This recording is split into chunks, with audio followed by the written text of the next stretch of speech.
Kenapa banyak kiai yang ceria? Karena tadi satu-satunya cara kita menandingi hegemoni maksiat adalah pembawa taat itu ceria. Karena orang itu mesti mencari kebahagiaan. Sebab itu para nabi itu mengajarkan agamanya dengan cara yang bahagia. Misalnya mangqala la ilaha illallah dakhalal jannah. Nabi tidak ngendikan gini, mangqala la ilaha illallah terus salatnya benar, puasanya benar, belajarnya benar, jadi kiainya benar. Wah itu kalau itu panjang sekali, banyak yang nggak masuk surga.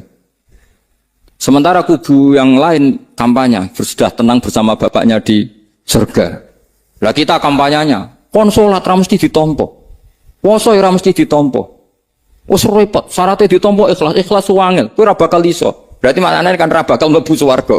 Akhirnya wong kan mikir, wis salat tetep ra swarga, poso tetep ra swarga, mendingan ra salat. Jadi kita ini kan bersaing sama kampanye aku sebelah gitu. Makanya saya milih manhaj pokoknya Islam apik. Tapi bukan berarti saya menyepelekan aturan-aturan dalam sholat, karena yang kampanye itu sudah banyak. Biasanya kiai-kiai sing kereng kampanye tentang sing kereng-kereng nih. Itu saya manfaatkan, ya sudah, itu bagian jenengan. Jadi orang itu harus mikir. Agama Kristen itu diterima di Eropa di mana-mana. Di antara sebabnya adalah karena orang dijamin masuk surga. Orang mau kayak apa faseknya tetap kalau mati bersama. Kita enggak. Sudah kiai, sudah mulang terus masih didoain. Semoga amal baiknya diterima, amal buruknya masih ngeper apa? Sehingga Rasulullah, kalau kita meyakini syafaat Rasulullah SAW, itu cara berpikir harus kita balik. Misalnya begini. Wong Islam nakale ngono, penggaweane maksiat kok disafaati Kanjeng Nabi kurang penggawean. Caranya berpikir jangan gitu. Kalau gitu kayak mari mangkal, wong nakale ngono kok untuk syafaati Kanjeng. Tapi cara berpikir gini. Syafaatu Rasulillah itu wasi'ah, luas sekali. Syafaatu Rasulillah ghairu munhasirah, tidak terbatas. Syafaatu Rasulillah itu lebih sakti ketimbang dosanya umatnya. Semua ulama dulu kalau nyifati Allah juga gitu. Allahumma misalnya, maghfiratuka awsa'u min dzunubina. Ya, yang misalnya yang pakai mutakalim ya, Allahumma maghfiratuka awsa'u min dzunubi wa rahmatuka arja inti min amali. Jadi jangan kitanya dulu. Kalau kitanya dulu kan nyifati kita dosa banyak. Itu sama ndak usah ngaku, sudah tahu semua. Tapi nyifati pertamanya apa? Allahumma maghfiratuka awsa'u min dzunubi wa rahmatuka arja inti min. Sehingga dari nyifati maghfiratullah yang wasi'ah, yang tidak terbatas, kemudian kita sah mengatakan bahwa ahlul maksiat pun mungkin atau berhak dapat ampunan. Sama. Syafa'atu Rasulillah itu ghairu munhasirah. Syafa'atu Rasulillah itu wasi'ah. Sehingga sahlah riwayat syafa'ati li ahlil kabair min ummah. Itu bukan menyangkut melegalkan kabirah. Bukan menyangkut mengesahkan orang Islam dosa besar. Karena nanti dapat syafaatnya Rasul. Cara berpikir jangan gitu. Nanti kamu mentasjek memberanikan orang melakukan maksiat berdasar iktimat syafaati Rasulin. Itu jangan gitu cara berpikir dibalik apa? Syafa'atu Rasulullah awsa'u wa awsa'u. Sangat lu. Sehingga saking luasnya sampai yang tukang maksiat saja kebagian. Sama rahmatnya Allah Ta'ala itu wasi'ah. Rizkinya Allah ya wasi. Sampai wong nganggur ya iso mangan ngono. Nah begitu juga rahmati Allah Ta'ala itu wasi'ah. Sampai wong sing sumpek utange akeh ya iso guyu ngono. Lah itu. Tapi kalau dibalik, misalnya saya diprotes kiai, saya pernah juga diprotes. Gus umat kok mbok latih guyu, padahal mereka maksiate akeh, utange akeh gini-gini. Karena kamu menyifati orangnya. Kalau menyifati orangnya sampean guyu haram. Utang jatuh tempo, sampean gak mikir dosa ndak? Dosa. Jadi kiai muridnya goblok kok kiai ini kurang tahajud itu ya dosa. Jadi kiai kok muridnya goblok tenang wae. Sementing untuk sowanan itu amatir ya kan.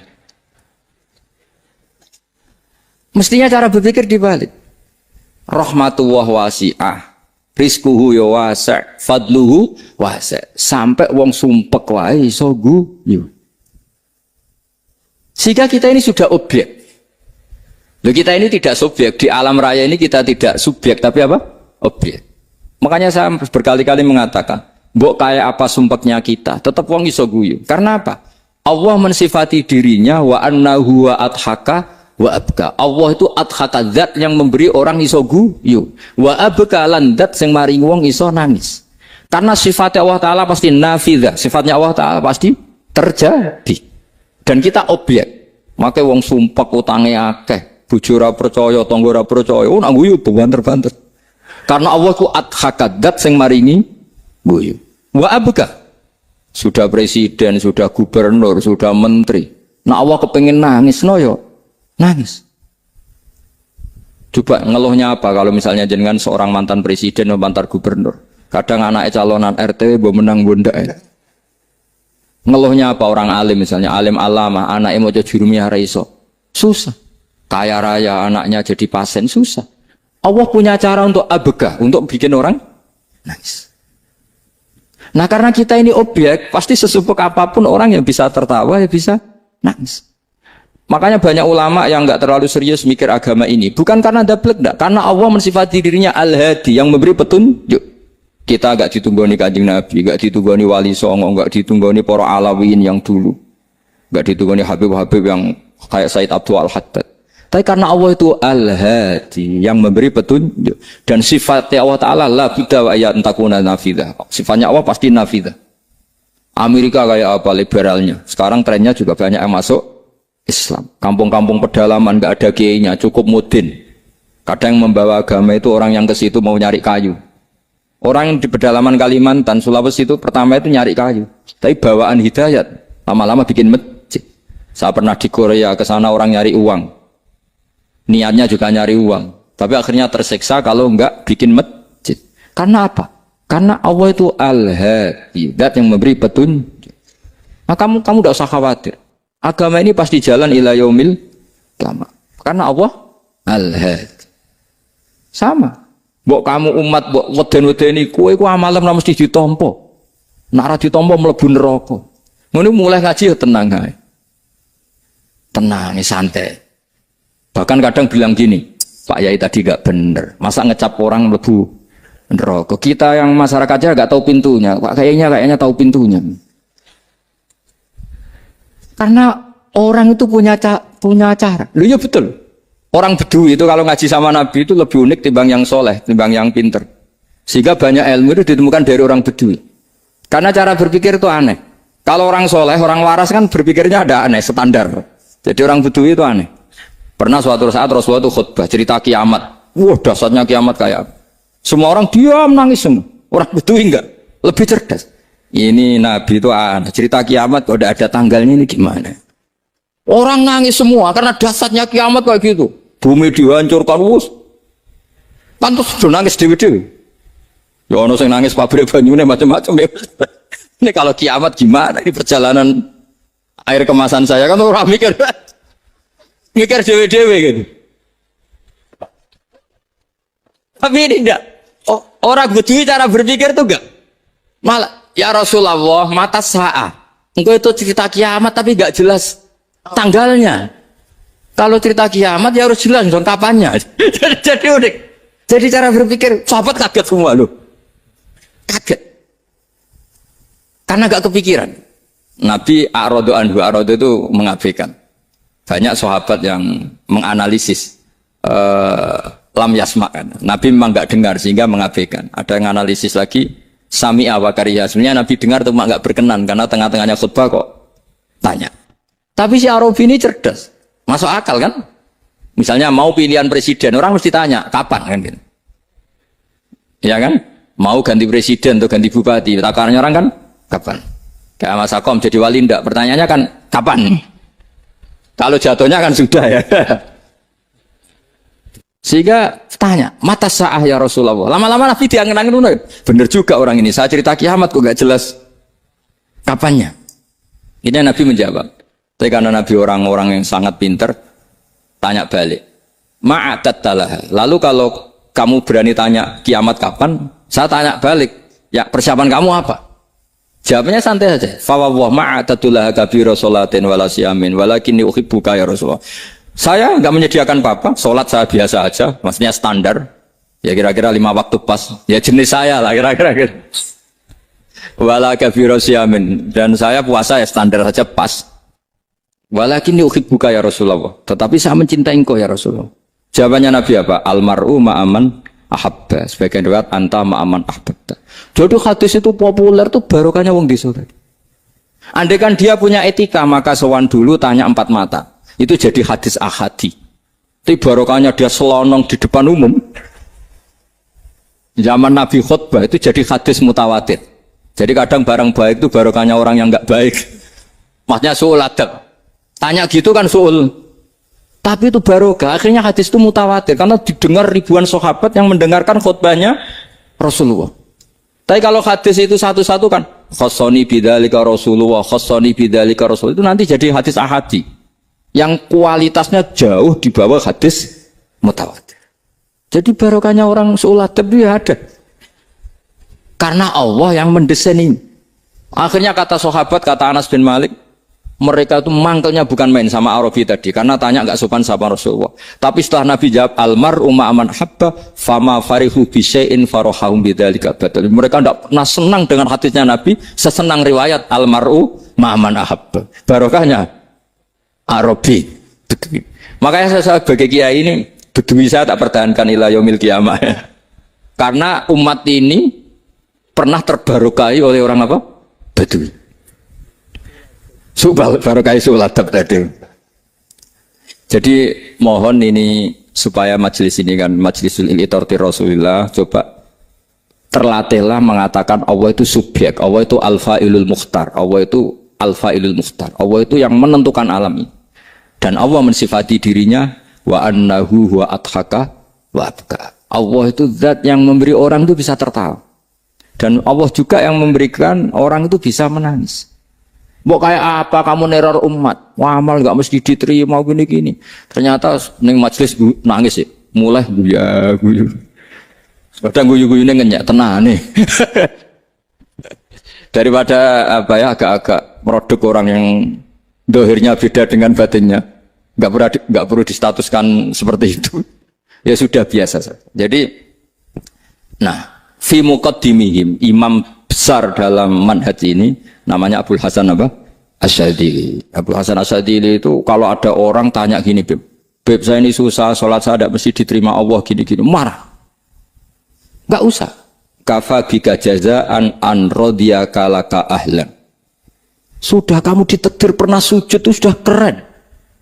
Saya itu andaikan dapat kabar dari malaikat bahwa sholat kamu tidak diterima, saya tidak susah. Bukan karena sombong.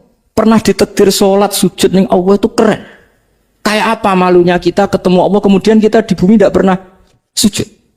Makanya cara Abul Hasan Asyadzili kowe ora usah mikir salat ditampa utara ora usah mbok mikir. Kowe ditakdir tau sujud itu hebat. Kafa bika jazaan an radiyaka laka ahlan. Cukup kamu mendapat balasan dari Allah kamu pernah ditakdir sujud. Gak perlu ngaji alim alama, gowo sawi ngalor ngidul jalalain keren. Paling gak malaikat pernah melihat kamu, gowo tak kitab kudi.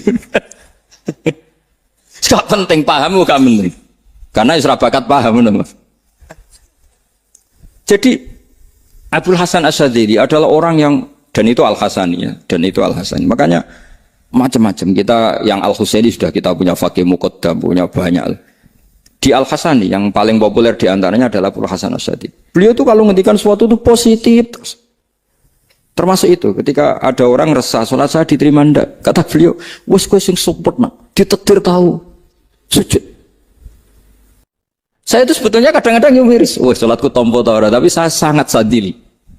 Sangat-sangat sadili. Saya enggak pernah berdoa ya Allah, ibadah kami jenengan terima ndak, karena takut kalau doa gitu keterusan itu terus ditompo ora ya. Akhirnya keterusan gitu. Akhirnya ngenes. Masa orang pernah sujud ngenes? Lama-lama gini setan masuk. Apa artinya saya sujud ternyata gak diterima? Lu wong kawula kok iskal tentang pernah sujud. Itu kan ibarat gini, kamu ngasih uang sama orang tua kamu, misalnya Habib Soleh ngasih uang Habib Ali, terus apa artinya tak kasih, kemudian beliau tidak terima kasih, itu kan lucu. Terima kasih tidak terima kasih, seorang anak ngasih orang tua itu keren. Makanya saya bangga dengan Habib Soleh ketika beliau mengumrohkan Habib Ali, sudah mendaftarkan haji Habib Ali. Gak usah mikir diterima apa enggak. Wes keren, itu sudah perilaku yang keren, yang hebat. Makanya saya sering ada orang mau cerai tanya saya, Gus saya ini cerai gak, istri saya kurang ajar gini. Gak usah. Lha bojo kula judes. Wong di bojo iku wis keren, paling gak kowe ra darani jomblo.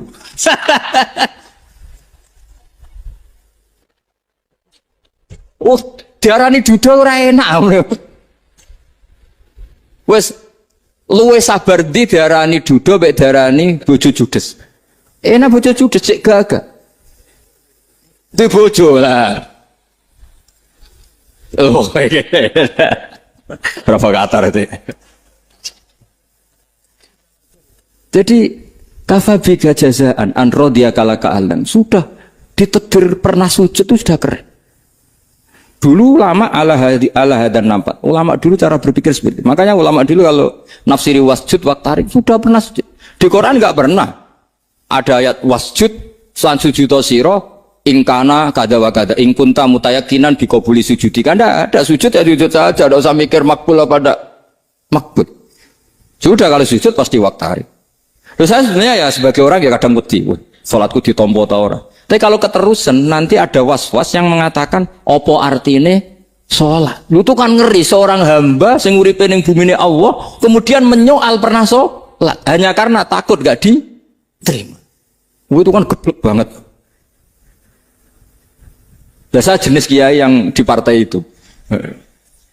Saya tidak tahu kalau keneng dikom. Setiumat masa kamu gak ada keren plus.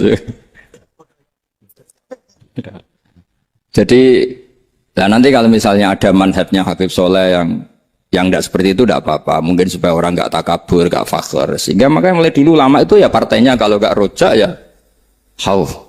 Nah saya ini yang jelas terang-terangan ikut partai rojak saja, Pak. Partai rojak. Karena banyak yang sudah di partai khauf. Tapi saya rojak yang bil ilmi tadi. Makanya Sayyidina Umar radhiyallahu anhu itu yang namanya sama sujud. Saya itu punya kitab. Habib Soleh pernah tak tunjukin tulisan tangan saya.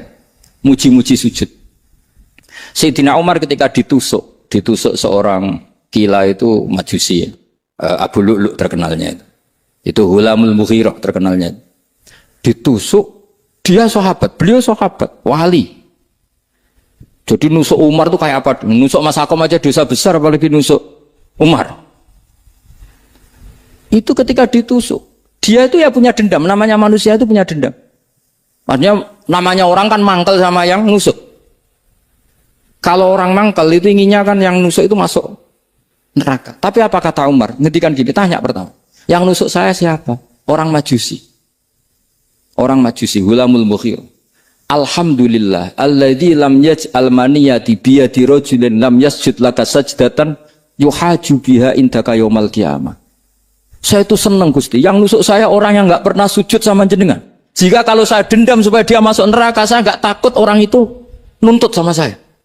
Tapi kalau dia pernah sujud, pernah sholat, kemudian dia masuk neraka karena nusuk saya, kemudian dia berargumentasi, saya pernah sujud ya Allah, kenapa engkau masukkan neraka? Saya tidak berani jawab ya Allah. Saking hormatnya sama yang namanya sujud. Jadi kamu dendamnya kesampaian, cara Jawa ya. Dendam dengan tanda kutip ya, tidak makna semestinya. Jadi mangkel mbek sing nusuk, nak mlebu neraka pantas, wong ora tau sujud wae Gusti gitu. Tapi kalau pernah sujud, kemudian dia masuk neraka karena saya, bisa yuhajuni biha yaumal qiyam. Jadi kayak apa sujud? Saya apa? Nabi itu kalau muji sujud sampai ngitkan wa hatta takuna sajdatul wahidatu khairan minad dunya wa ma fiha. Nanti kalau kamu di akhirat ketemu Allah, kenangan terbaik kita apa? Di dunia pernah sujud. Keren aja. Cara ning pondok wis tau bayar seharian lho. Cara sowan kiai tau ngampopi Mas. Wis go jajan nih. Nah tapi kadang syaitan itu masuk tadi. Apa artinya sujud gak mesti ditompo, apa artinya sowan Habib ngaturi ra mesti ditompo, ngaturi kiai. Akhirnya ada ketakutan. Nah kalau ketakutan ini berlebihan lama-lama, ma faidatus sujud. Wah itu sudah buruk sekali wong hamba kok tanya ma faidatus sujud. Lah ini di pentingnya mazhab-mazhab Syadzili. Jadi saya ngaji agak-agak uraan wa amdan. Kalau ini watak sudah bukan. Jadi uraan itu ada dua. Ada yang amdan bismil ilm, ilmunya banyak terus milih manhaj. Insya Allah saya partai itu. Ada yang uraan bakat Mas. Ada ya? Ada apa banyak? Nah sebetulnya khauf juga gitu Bim. Ada khauf itu karena ilm. Ada Habib alim alama atau kiai alim alama, dia tahu masyarakat kalau ngikuti Gus Bak nanti jadi fakir, kurang tawaduk, terus dia milih partai khauf. Lah yang buruk itu ada kiai yang milih khauf pancen dari awal sati cilik. Jenisnya wis sati. Jadi sebenarnya dia tidak cukup ilmunya nerangkan khauf, cuma jenisnya wis sati cilik. Wong ning omah iku lawang dikunci ono gludak-gludak, ono hantu putih. Jadi ya sama, yang bawa rojak bisa bawaan dablek, yang bawa khauf bisa saja bawaan ati cilik. Nah kita ingin yang bawa rojak ya bismil ilm, yang bawa khauf juga bismil ilm. Ya ono teh Mas wong sing ati gede, pegawene dua blek, tapi enggak bawaan rojak, memang bawaan dablek. Ada yang ati cilik tapi bawaan khauf. Jadi mengatakan khauf tapi sebetulnya bawaan ati cilik. Nah kita inginnya ndak, kalau rojak ya bismillah kayak Abdul Hasan Asyadili, kalau yang kampanye khauf kayak Said Abdul Haddad bawaan apa? Ilm. Sehingga kita ini Qul inni ala bayyinatin mir rabbi, semua itu berdasar ilmu sing jelas welo-welo. Makanya semua nabi memaklumatkan apa? Qul inni ala bayyinatin mir rabbi. Jadi semua ilmu syaratnya apa? Bayyinah. Bayyinah itu kebenaran ilmiah sing jelas welo-welo. Makanya itu yang disebut Allah Subhanahu wa taala mensifati kekasihnya, yaitu Nabi Muhammad sallallahu alaihi wasallam, lam yakunil ladzina kafaru min ahlil kitabi wal musyrikina munfakkina hatta ta'tiyahumul bayyinah rasulun minallah yatslu suhufam mutah. Niku Kanjeng Nabi saking cerdase, meneh teh wong Islam, wong musyrik, wong kafir, ngerti logika yang dibangun Nabi saja kuat infikak dari kemusyrikannya. Makanya disebut munfakkin. Orang-orang musyrik, orang-orang kafir tidak munfakin, tidak tercerabut dari akar akidahnya hatta ta'tiyahumul bayyinah. Itu siapa? Rasulun minallah yatslu suhufam mutah. Masyhur itu debatnya Nabi dengan orang-orang musyrik. Mereka bilang, "Ya Muhammad, kita ini urusannya banyak, kasusnya banyak. Lalu Anda mengajarkan ke Tuhan satu. Masa urusan banyak cukup Tuhan satu? Itu enggak fair Muhammad. Aja'alal alihata ilaha wahida inna hadza la syai'un ujab." Urusan kita banyak, masyakil kita banyak, muskilah kita banyak. Kalau Tuhannya satu tidak cukup Muhammad. Nabi dengan santainya memberi penjelasan. Ya sudah gini saja. Kalau kamu jadi budak atau pembantu, majikan kamu banyak. Semuanya merintahkan kamu, semuanya bikin aturan untuk kamu. Kamu suka enggak? Ya enggak suka Muhammad. Kalau majikan kita banyak, repot. Ya sudah, Tuhan kamu itu majikan kamu. Kalau banyak perintahnya beda-beda, kamu pusing. Ya udah Mat, Tuhannya satu aja Mat. Karena Nabi bayyinah, orang itu bisa dibalik-balik pikirannya. Dan makanya disebut daraballahu masalah rajulan fihi syuraka'u mutasyakisuna wa rajulan salamal lirajul hal yastawiyani masalah alhamdulillah. Jadi Nabi itu kalau adu argumentasi itu luar biasa. Jadi segampang itu Nabi memberi apa? Argumentasi. Karena beliau adalah al-hujjatul balighah. Jadi Nabi itu gak pernah kalah. Pernah Nabi debat sama orang Yahudi. Muhammad, saya ini turunan Ibrahim. Kita ini Israel ya. Kita tahu Israel adalah turunan Nabi. Israel nama lain dari Yakub. Yakub bin Ishak bin Ibrahim. Padahal Yakub ini punya anak namanya Yahuda. Makanya Yahuda bin Yakub bin Ishak bin. Kita ini yang mirip Ibrahim. Bukan kamu. Tapi orang Yahudi itu gak apal nasabnya. Sehingga mereka bilang, kita ini saking baiknya. Ibrahim saja pengikut kita. Terus digojlok oleh Nabi. Ibrahim itu buyute Yahuda. Makanya digojlok, ha antum ha ulai hajatum fi malakum bi ilm falimatu hajuna fi ma laysa lakum bi ilm. Kita adu debat itu sudah ilmiah. Kenapa kamu menjadi tidak ilmiah? Kenapa Muhammad? Terus Allah menurunkan wa ma unzilatit Taurat wal Injilu illa min ba'di afala ta'qilun. Artinya gini, kalau Ibrahim dikatakan Ibrahim Yahudiyah, itu sama dengan saya berkali-kali podo karo sampean misalnya ngendikan Bazubair itu pengagumnya Gus Roji misalnya. Padahal Gus Roji bin Ubab bin Maimun bin Zubair. Misalnya Gus Roji bin Kiai Haji Ubab bin Kiai Haji Maimun bin Kiai Haji Zubair. Nah Ibrahim itu kan Yahuda bin Yakub bin Ishak bin Ibrahim. Terus mereka bilang Ibrahim itu pengikut Yahudi. Itu kan kebalik-balik. Kayak Habib Hasan itu pengagum Habib Soleh. Kan Habib Hasan rohnya ini gimana ini sih mbahnya kok dianggap. Nah, sehingga orang Yahudi ketika Nabi berdebat beda dengan Nabi Muhammad SAW. Ketika ditanya, kenapa kamu yakin agama tauhid? Millata abi. Karena ini agama nenek moyang saya. Millata abikum apa? Ibrahim. Jadi jelas. Akhirnya orang Yahudi ngerti. Ya kan sama dengan mengatakan tadi Pak Karno itu pengagum Puan Maharani. Kan aneh enggak kalimat itu? Mbah Hasyim Asy'ari itu pengagum Gus Dur. Gak lucu. Itu debat. Jadi Nabi itu orang yang bayina. Bayina itu kalau menerangkan kebenaran itu bahkan orang kafir pun bisa infikak, bisa munfakin, tercerabut dari akar. Nabi itu mudah sekali merubah logika. Makanya di Quran sering ada kata aro'aitum. Karena memang tadi. Nah saya mohon apapun pilihan Anda rojak, kayak Abdul Hasan Asadili tadi. Ketika orang resah sujudnya diterima apa enggak, sholatnya diterima apa enggak. Beliau bisa berargumentasi betapa pentingnya sujud. Wes ajong kowe iku kawula, tahu sujud itu keren. Saman bayangkan betapa malunya kita. Kalau kita ketemu Allah kemudian di dunia enggak pernah. Lho paribasane kula mlebu swarga lah iku isin. Mlebu swarga, tapi ning donya ora tau isin. Sama seperti kowe di guru, saurip-uripmu ora tau salam templek isin. Kira-kira seperti, meskipun salam templek ora penting. Ya ora penting to, misale soleh salam templek 50.000, duwe wis akeh ngono kan. Nama sakom penting kudu rokok.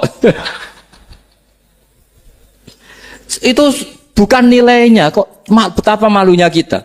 Saya dulu mau sarang, andai kan tidak pernah khidmah sama ya malu tenan sebagai apa? Santri. Makanya Sayyidina Umar ketika beliau dibunuh orang, itu pertanyaan pertama, dia pernah sujud enggak? Enggak pernah. Andai kan dia pernah sujud, maka saya tidak berani masukkan dia masuk neraka. Takutnya dia protes sama Allah, ya Allah saya pernah sujud, kenapa harus di neraka? Atau Umar ditanya Allah gini, Umar, kue ridho, wong sing tahu nyembah aku, kemudian dia di neraka. Kayak apa? Jadi makanya Umar ketika wafat ketika alhamdulillah alladzi lam yaj'al maniyati biyadi rajulin lam yasjud laka sajdah. Ya jadi saya mohon sekali jadi majelis ini sebuah majelis mubarak, caranya tauhidnya dibenarin ya, apa tauhidnya dibenarin. Jadi Allah itu adhaka wa abka, Allah itu al-hadi, Allah itu ar-razzaq. Sehingga menteri ekonomi mbok salah rumusillah wong tetep mangan. Muga Allah itu ar-razzaq. Mbok negara dikelola keliru lah wong tetep mangan, wong Allah itu harus. Kiai ya rada akeh sing di masalah. Tapi ya tetep agama ini jalan. Lho andai kan syaratnya agama ini kiai ini bener. Wah ya repot. Kowe iso bayangno masakom bener terus. Tapi agama ini berkali-kali coba di TV itu banyak nyun sewu, ada ustadz, ada kasus apa, ada kiai, kadang ada masalah hukum. Agama ini jatuh enggak masalah. Padahal di TV sudah dinasionalkan kan. Ada kiai terlibat kasus hukum atau ustadz tertangkap karena melakukan apa itu. Tapi enggak ngefek. Karena agama ini bihifdillah wa biriayatillah. Sama. Negara mana-mana kadang manajemen ekonominya enggak jelas. Tapi masyarakat ya makan. Karena Allah Razzaq. Sama, aku kancanan masakom mengeluh. Tapi Allah adhaka. Akhirnya iso guyu. Padahal orang untungnya belas kancanan dede. Tapi karena Allah itu adhaka. Nah kita dengan istri yang kita cintai dengan keluarga kadang yang nangis karena Allah itu zat yang bisa memberi abka wa annahu wa adhaka wa abka, terus wa annahu wa amata wa ahya. Kita tidak ingin mati, wa ya mati saja karena kita objek. Nah hidayah itu seperti itu. Allah al-hadi, apa? Allah itu kayak apa Korea, negara ateis, nggak kebayang di sana ada ngaji aqidatul awam mabadi fikih. Sekarang banyak. Saya tuh kalau beli aqidatul awam kerdusan tak kirimkan ke Korea sebelum saya ke Korea. Karena sebagian santri saya di Jogja, di sana ada ngaji aqidatul awam, ngaji takrib. Bahkan saya di sana dilakokno sakduna fid dunya. Kayak apa Allah kalau ingin bikin hidayah? Karena Allah itu al-hadi. Wong Indonesia digerakno seneng duit, bareng wis seneng duit mau apa? Korea. Setelah di Korea tersiksa karena gak ada tempat sujud, akhirnya urunan. Segampang itu kalau Allah menghendaki. Itu gak dibenem MUI, gak dibenem. Karena Allah al-hadi. Jadi saya mohon sekali tauhid ini dibenerin dulu. Allah tetap al-fa'ilul mukhtar, apa? Al-fa'ilul mukhtar. Sehingga Allah mensifati dirinya adhakawa. Mbok kamu bendung kayak apa, orang ngaji saya tetap guyu. Sekarang iso mbuli saya, oh Gus Bab ngaji sejak guyu. Allah yang memberikan guyu kamu itu. Andai kan sesuai status kamu, kowe ora ngarep guyu. Utang akeh, jatuh tempo, bojo ora percaya. Gede-gede ya, kayak paham. Ya jadi ini tak izzatkan Jenengan saya ini tadi bawa kitab Fathur Rahman itu Alibi Ayatul Quran, mau tak kasihkan hadiah ke saya Umar Hafid sebagai penyempurna karena beliau sudah Al-Husaini. Semoga ini dapat barokahnya Al-Hasani. Ini dikarang oleh zurianya Abdus Salam bin Masis. Abdus Salam bin Masis adalah guru dari Abdul Hasan apa? Asyadili. Jadi kita tahu Sahibul Hikam Ibnu Athaillah As-Sakandari muridnya Abdul Abbas Al-Mursi. Beliau muridnya Abdul Hasan Asyadili. Beliau muridnya Abdus Salam bin Masis. Yaitu Alami Zada ini min dzurriyyati Abdus Salam bin Masis. Jadi ini Al-Hasan. Jadi ini sudah klub karena mulai dulu ya tradisinya gitu, banyak sabaib ngaji barojak bafadol, nanti yang bafadol barojak yang ngaji Habib lagi, seperti sanadnya Soleh di Sarang. Ya Soleh ngaji Mbah Mun, tapi Mbah Mun ngaji Sayyid Alawi Sadat, ya ngaji Sayyid Zaini Dahlan, nanti setelah Sayyid Zaini Dahlan ngaji Ajam lagi Usman Adim Yati. Jadi ya biasa mulai dulu silsilah ya seperti itu. Jadi seperti dulu Ibnu Abbas termasuk Qorobatul Rasulillah. Jadi dulu Qorobatul Rasulillah itu Bani Hasyim sama Bani Muttalib. Tapi kalau sekarang ya tentu para sadat, para habaib. Dulu biasa Ibnu Abbas ngaji ke Zaid bin Sabit. Itu Ibnu Abbas yang mencium tangannya Zaid bin Sabit. Tapi Zaid bin Sabit juga mencium tangannya Ibnu Abbas karena Qorobatul Rasulillah sallallahu alaihi wasallam. Jadi saya mohon semuanya itu insaf bil ilm, ya, insaf bil ilm. Kayak tadi munfakina hatta ta'tiyahumul bayin. Jadi bayina itu orang yang kalau menerangkan itu memberi penjelasan sing jelas welo itu. Itu siapa? Rasulun minallah yatslu suhufam mutahharam. Beri Al-Fatihah.